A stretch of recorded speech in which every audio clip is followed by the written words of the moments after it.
Welcome dear viewers of the educators. We welcome you in the same series of the comment section of the career counseling series. और एक नया comment था, एक और comment था जिसके बारे में मैं डिस्कस करना था, एक अलग सी वीडियो बनाने के बारे में सोचा था। एक वीडियो मैंने बनाई थी girls career in the merchant navy. Merchant navy में लड़कियों का क्या रोल है और क्या करियर है। इसमें एक बच्ची ने हमसे सवाल पूछा। सवाल ये था कि why girls education is important. ठीक है, सवाल है तो उसका जवाब दिया जाएगा, लेकिन कहीं ना कहीं अफसोस होता है कि आज भी ये सवाल है कि लड़कियों की एजुकेशन का फ़ायदा क्या है। अफसोस तो है बट जवाब तो देना है। देखिए, फिर उसी तरीके से अगर क्लासीफाई करें तो बहुत तरह के इस जो हमारा इन्वायरमेंट, जो हमारा समाज है, इसमें दो तरह की चीज़ें हमें बहुत देखने को मिलती हैं। पहला ये कि देयर आर वर्किंग लेडीज़ और there are non working ladies, जिसको कह सकते हैं हाउस वाइफ्स या होम मेकर्स। वर्किंग में भी दो तरह की हैं, either they are business women, entrepreneurs, और they are doing certain jobs. सबसे पहले हम बात कर लेते हैं एक जॉब ओरिएंटेड लड़की की। बहुत सिंपल है, लड़की पढ़ाई करती है करियर बनाने के लिए, उसने एक पर्टिकुलर ट्रेनिंग ली, उसने for example just take an example, उसने एलएलबी किया, एलएलबी करने के बाद she goes into the practice and now she is an advocate. Whatever she had learned in her you can say law school, she is now practicing in the court. So यहाँ पे तो चीज़ें दिख गई सामने सामने। पढ़ाई की इंपॉर्टेंस क्या, अगर उसने पढ़ाई ना होता एलएलबी तो she won't be an advocate, she won't be a lawyer, she won't be appointed as a legal advisor in the companies. So law पढ़ने के बाद डायरेक्टली क्या बेनिफिट दिखा वो लड़की की पढ़ाई का, you have seen that. Similarly लड़की ने सीए किया, सीए की पूरी पढ़ाई कंप्लीट करी, now she is a CA XYZ जो भी नाम है, now she is a practising CA, और वहाँ पे वो सीए वाले काम परफॉर्म कर रही है। तो पढ़ाई का इंपॉर्टेंस हमें डायरेक्ट बेनिफिट डायरेक्ट दिख गया। सिमिलरली अगर उसने पीएचडी करी, अगर एक लड़की ने बीएड किया, so she is well qualified now to become a teacher, she is now well qualified to become a professor और असिस्टेंट प्रोफेसर और एसोसिएट प्रोफेसर। उस बच्ची ने जो अपनी पढ़ाई करी थी, बीकॉम किया, एमकॉम किया, बीएससी किया, एमएससी किया, देन पीएचडी की या बीटीसी किया या बीएड किया, और अब वो टीचिंग कर रही है, पढ़ा रही है। जो उसने सीखा था आज उसके कमाने में वो मदद कर रहा है। So this is the direct relationship in the case of working ladies. ऐसे ही एंटरप्रेन्योर्स में भी हो सकता है, what ever she had learned वो उसको प्रैक्टिस में लेके आती है और उसकी मदद से वो अपनी अर्निंग भी कमाती है और वो उसका लाइफ स्टाइल भी बदल जाता है। ये तो डायरेक्ट बेनिफिट हमें दिख गया। Now coming to the point, ये जो बच्ची का सवाल था इसको लोग बहुत मिसअंडरस्टूड करते हैं in the case when the girl is non working, in a non working category. जहाँ पे लड़की नॉन वर्किंग होती है उस कैटेगरी में लोग सवाल करते हैं, यार लड़कियाँ क्या करेंगे पढ़ा के, शादी तो करनी है। मतलब I am not endorsing anything, but मैं ये बता रहा हूँ कि this is general practice in the society. जो लोग बहुत ज़्यादा सोचते हैं कि क्या करना है लड़कियों को पढ़ा लिखा, क्या लड़कियों को तो शादी कर देनी है, ये बात गलत है। ठीक है, शादी करनी है, शादी इज़ इम्पॉर्टेंट, नो डाउट। लड़के हो चाहे लड़की, एक टाइम के बाद हम लोग शादी के लिए लड़का या लड़की ढूंढते ही, उनके लिए कपल ढूंढते ही हैं। That is something different. किस एज में करनी है, that is the personal choices. But अब हम यहाँ पे बात कर रहे हैं लीगली जो भी वैलिड एज है उसके हिसाब से हम लोग चॉइस कर लेते हैं। पढ़ाई की क्या इंपॉर्टेंस है अगर लड़की की शादी करनी है तो, ये एक ऐसा पॉइंट है इसके बारे में हमें वाकई डिस्कस करना था। और अगर कुछ लोगों के दिमाग में इस बात को लेके गलत फहमी पैदा हो तो उसको दूर कर लिया जाए, वो ज़्यादा बेहतर है।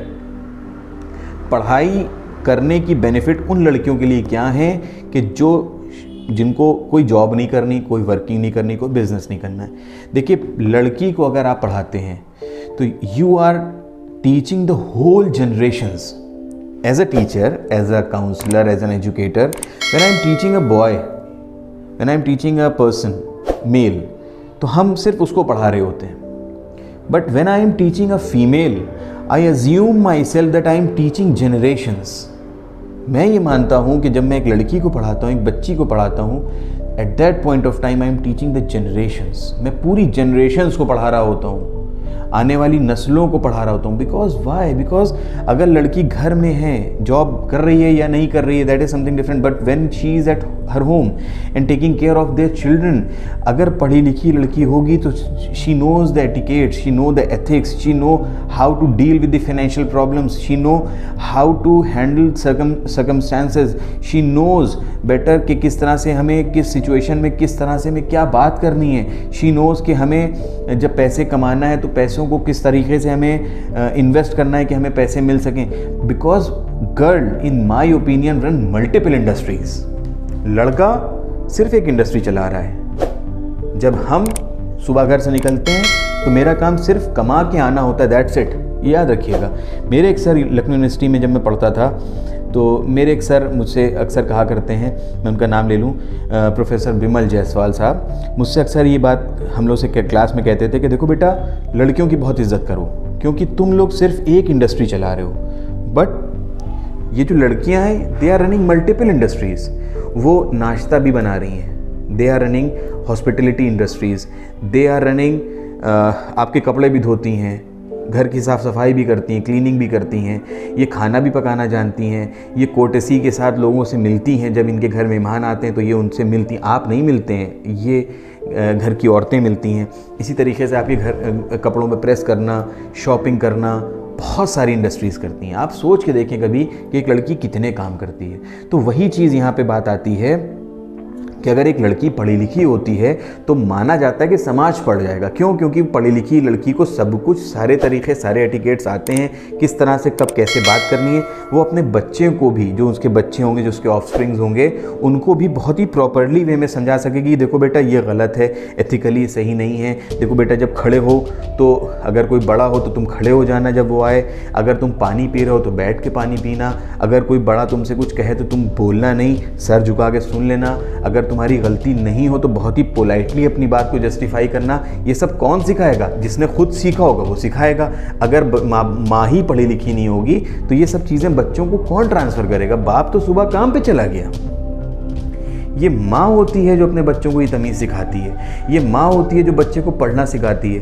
बाप सुबह चला गया काम करने, अब ये COLLECTION कलेक्शन की स्पेलिंग एक माँ अपने बच्चे को रट रट के सिखाती है। तो अगर ये माँ पढ़ी लिखी नहीं होगी तो ये बच्चे कैसे पढ़ेंगे? वो माँ होती है जो अपने बच्चे को रिलीजन देती है, बताती है उसकी रिलीजियस एक्टिविटीज़ क्या हैं। ये माँ होती है जो अपने बच्चे को फाइनेंशियल एस्पेक्ट सिखाती है। ये माँ होती है जो अपने बच्चे को अपने दिल पे पत्थर रख के स्कूल भेजती है, अपने से दूर करती है। ये माँ होती है, क्योंकि अगर इसने पढ़ाना होता तो इसको स्कूल की इम्पोर्टेंस भी ना पता होती, और अगर इसको स्कूल की इम्पोर्टेंस पता ना होती तो बच्चा भी पढ़ा लिखा ना होता।